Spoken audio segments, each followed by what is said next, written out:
wanted agriculture to grow by 55%, electrical output 335%, coal production by 111%, and steel production by 160%. So instead of consumer goods that would benefit the population, the first 5-year plan actually emphasized maximum production of capital goods and armaments. And as a result, the production of heavy machinery did actually quadruple, and oil production doubled.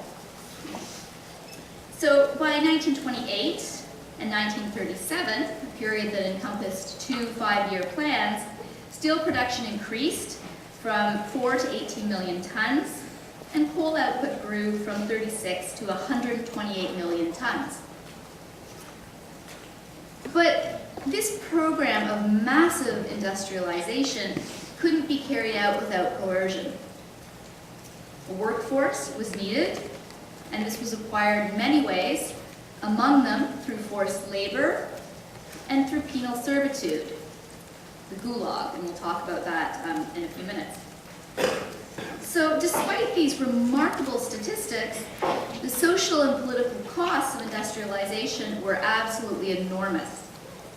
For one thing, the government had made little provision for the expanding labor force as it sort of flooded into the cities.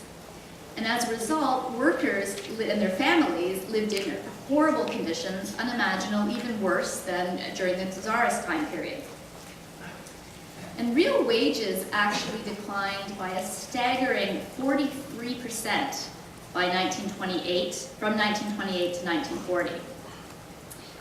In addition, there were very strict laws that limited the freedom of movement for workers. So they sort of have become almost urban serfs. In order to try to inspire and pacify workers, Stalin's government created a massive propaganda campaign. And this campaign stressed the need for sacrifice in the interest of creating this new socialist state. So the state even sort of created powerful legends that were aimed at venerating those who could sort of produce high industrial yield. And this was typified by a cult surrounding a worker named Alexei Strakhanov. And he was a coal miner who had managed to extract 102 tons of coal in a single shift. And this actually exceeded the norm by 1,300%. So he was held up as a hero and example to others. But this event was largely sort of bogus, and it was created just for the sake of publicity. There was also significant emphasis on agriculture and the collectivization of agriculture, which required peasants to work on collective farms rather than on individual land that they controlled or that they in fact owned. So you can imagine, this was not greeted enthusiastically by peasants. And if you think about it, the serfs hadn't been freed until the 1860s. So these were people for whom ownership of land was actually the only secure thing that they could imagine and the only secure thing in their lives. So they didn't accept collectivization easily, and they had to be forced. And this resulted in tremendous amounts of violence. The collectivization of agriculture was as equally rapid as the industrialization. In fact, the two actually went hand in hand, because Stalin believed that the massive amount of capital needed for industrial growth could actually be raised by creating sort of agricultural surpluses that would then be sold. And to create these surpluses, according to Stalin, would be accomplished by eliminating private farms and pushing people into collective farms. So it's also a key communist ideal, but Stalin intended to use collectivization as a way of harnessing the peasants to produce capital for the state. So despite the fact that it was ideology, Stalin used it for sort of his own purposes, for industrialization and to increase his own control of the state. So in a sense, the peasants are moving back into a serf-like position. By 1930, about 10 million peasant households had been collectivized. By 1934, this number had actually risen to 26 million. In the place of many, many farms, there were 250,000 state-owned sort of collective units. And there was a severe famine that resulted in this. And Stalin's approach was typically ruthless. He had no hesitation starving the peasants, especially in the Ukraine, but also in the Caucasus and in Kazakhstan, sort of in order to force them to comply with collectivization policy. So the famine was an artificially created famine based both on the inefficiencies of collectivization, but also forced starvation to control the peasants. And famine is almost always a result of political actions. Stalin himself reportedly told Winston Churchill during World War II that 10 million peasants had died during this artificially created famine in 1932 and 1933. And the tragedy was called the Holodomor. The only concession Stalin made to the peasants was to allow each household to have one very, very tiny, privately owned garden plot where they could maybe grow odds and ends, but certainly they couldn't grow anything for their own sale. One peasant family found the following note on the table of their neighbor's house beside its dead author, and she died during the famine. Dear neighbors, please bury our bodies properly. I have to leave you, dear neighbors. I can bear this life no longer. There is no food in the house, and there is no sense in living without my little daughter, who starved to death, or without my husband, who also starved to death. I love you, dear neighbors, and I wish with all my heart that you somehow recover from this disaster. Forgive me for troubling you, and thank you for everything you have done. Now, aside from coercion through starvation, there was also outright terror in the countryside. The term kulak, which means fist, was sort of used to classify the wealthier, or so-called wealthier peasants.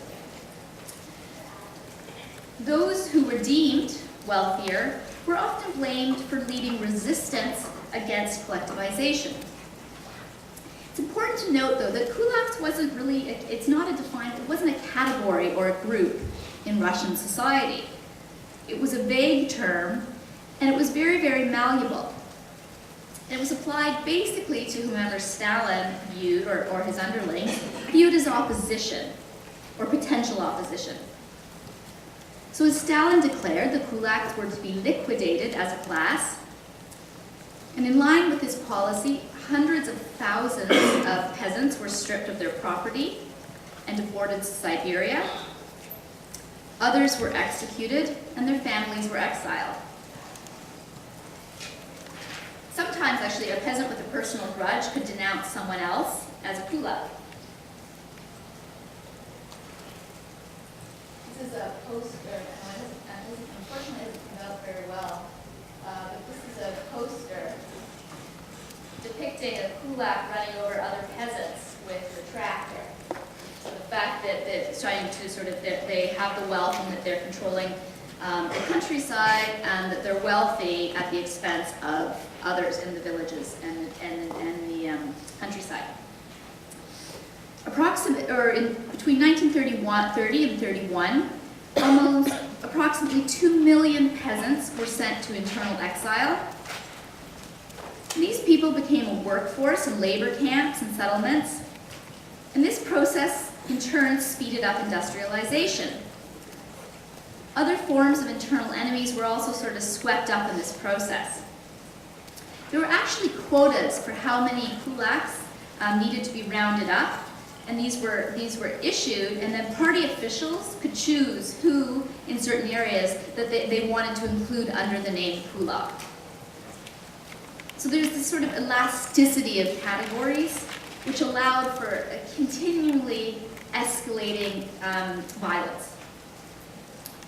The term gulag was used to apply to these labor camps, and it was, or corrective camps, so-called corrective camps. Between 1934 and 1944, 12 to 14 million people had been sent to the Gulag, and it's estimated that 1.5 million people died over the course of 1930 to 1950. And I'm going to read you an excerpt about from one woman's experience. While my heart still beats, I will not forget the torture and suffering our family experienced. These are the words of Vavera Stepanova Sidorova, born into a peasant family shortly after the Russian Revolution of 1917. She was a child when they came for her family. Years later, when it was safe to speak aloud about such matters, she recalled that winter night in 1930 when they, and this was her signifier for Soviet officials, arrived at her home and, pounding on the doors and windows, roused the family from its sleep. They herded the family into the bathhouse, a separate structure, and began the process of what was officially called liquidation. They took away the family's stores of grain, oats, hay, firewood. According to Stepanova, they took everything. They even took the children's felt boots and tore the fellow pillows from her mother's arms. When her parents tried to protest, they brandished a whip and roughly shouted, "Shut up, you kulak mug." With only the clothes on their backs, the family was forced into a cart and delivered to the nearest railroad station. There they met other families like their own, families with many children, families with infants, the sick and the elderly, all thrown out of their homes, shorn of their possessions, and banished from their villages. And people kept on coming from all the district villages near and far. When no more could be crowded onto the station and its platforms, the families were loaded into freight trains, packed like cattle into cold, dark compartments for transport to the frozen hinterlands of the Soviet Union's far north. This, Stepanova said, I cannot describe even now. Weeks later, she and her family arrived at their destination and were simply emptied out onto the snow in the midst of the vast and sparsely populated coniferous forests of the north. They found themselves literally in the middle of nowhere. There were no roads, no communications, and scarcely another soul to be seen apart from their fellow exiles. They were ordered to build houses and villages and to clear the trees for camps. It was this wilderness that they would reside, sentenced to what some later would call eternal exile. With minimal resources and not enough food or warm clothes, the adults in the family labored knee-deep in the snow and the forest to fulfill the state's demands for timber, working desperately in their spare time to build a shelter. Within a month, Stepanova's father was dead and her mother was weak from malnutrition and exhaustion. The family lived on bread crusts that the children collected, while the mother and 18-year-old brother labored in the forest. Stepanova halted at this point in her story, stating, "It has been a long time since my parents and older brothers died, but my soul still aches from all that we went through."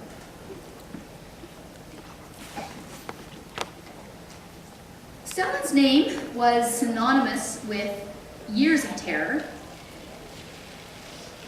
the collectivization of the countryside, the liquidation of the kulaks, the famine, and this culminated in the Great Terror in the 1930s, which was a series of purges that affected all aspects of society. And the numbers of these that were killed under Stalin are staggering. And as Stalin himself claimed, quote, "One death is a tragedy, 1 million deaths is a statistic." Now, there are many interconnected aspects of the Great Terror. So these purges are collectively known as the Great Terror. There were political purges. So in part to quiet critics, another offshoot of Stalin's program of rapid industrialization was a strengthened party bureaucracy under his control. But party members and officials who resisted his authority, or who were even perceived of resisting Stalin's authority, were sent to these forced labor camps, to the gulags in Siberia and other areas. So Stalin's sort of desire for total control of all levels of the decision-making process also led to purges of sort of top Bolshevik officials. These were old Bolsheviks, the very people who had led the revolution. A series of show trials took place between 1936 and 1938 of these top Bolsheviks, among them Bukharin, whom Stalin viewed as rivals or critics. And these show trials were basically public spectacles, complete with detailed, very, very detailed, of course obtained under force, they were false, but detailed confessions. The trials condemned the top Bolsheviks to death. During the same time, Stalin undertook a purge of army officers, diplomats, union officials, party members, intellectuals, and numerous ordinary citizens. So we're talking hundreds and hundreds of thousands of people. People were beaten, degraded, sent to Siberia, gulag, prisons. Tens of thousands were also executed. And it's estimated that Stalin executed some 35,000 military officers. Sorry, actually 35,000 military officers were arrested, some expelled, some executed. Many were killed, and this included generals, admirals, and heroes of the Civil War. These military purges would have repercussions for Stalin in World War II. Now, there was a public dimension of this terror, and it served to discipline the population, sort of through intimidation, to create a society governed by fear and denunciations. And in its place, Stalin would supposedly create a group of loyal communists who owed their positions to him. Now, these processes were eased by sort of the dislocation of people. Collectivization, forced labor, deportations and expulsions, all of these processes broke down social ties among Soviet people, also among families sometimes. So this climate of intense paranoia and anxiety pervaded everywhere, and no one seemed safe, and an unlucky individual could go from sort of judge to a defendant in the blink of an eye.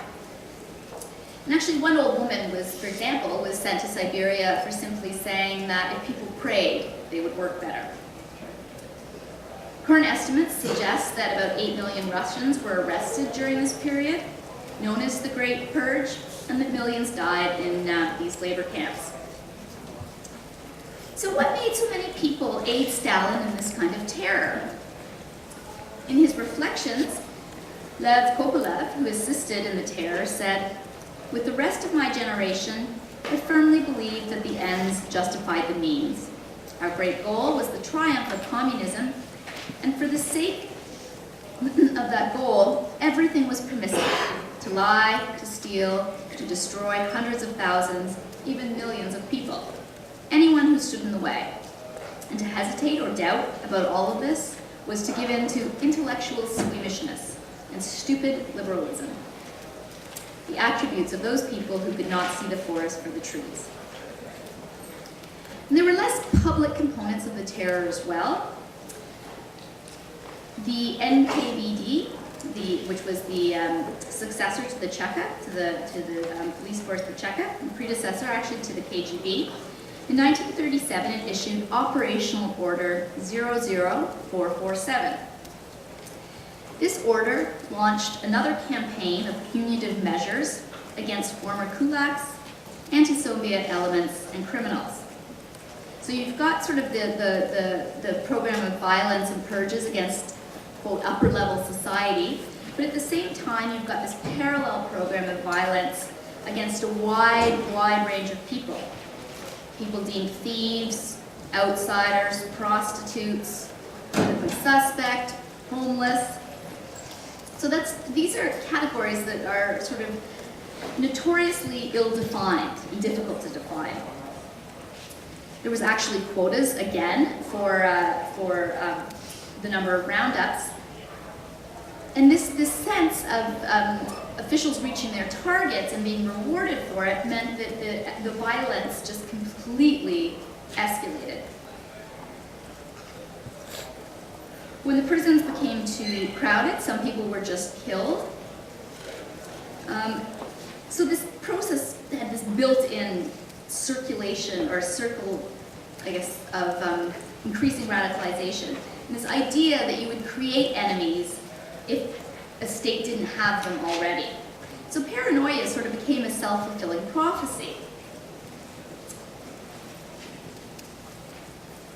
The other targeted group were nationalities, and they were deemed disloyal because of their ethnic, linguistic, or national allegiances.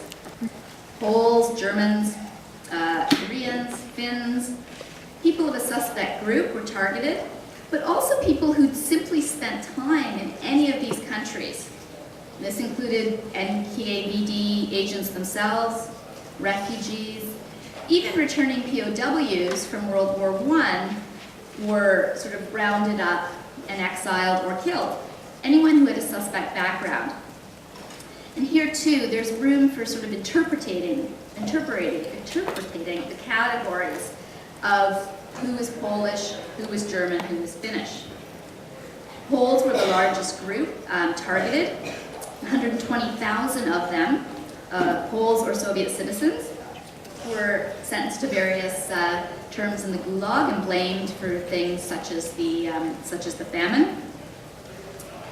72,000 Germans were killed, and actually one of our professors in the history department, her grandfather lost 5 brothers to these purges, all at various stages, because they came under accusation of disloyalty and sabotage. So this broke down solidarity among the populations. You could literally find in the Soviet Union in the 1930s no communities that were untouched by violence in some way. And Stalin was actually one of the bloodiest dictators of all times. Until recently, people really didn't know or acknowledge the level of violence that took place. One of the problems, of course, is sources. Because prior to the collapse of the Soviet Union in 1991, Western intellectuals at least didn't have access to the Soviet archives. Also in the Cold War, sort of depicting these crimes could be argued was anti-Soviet propaganda.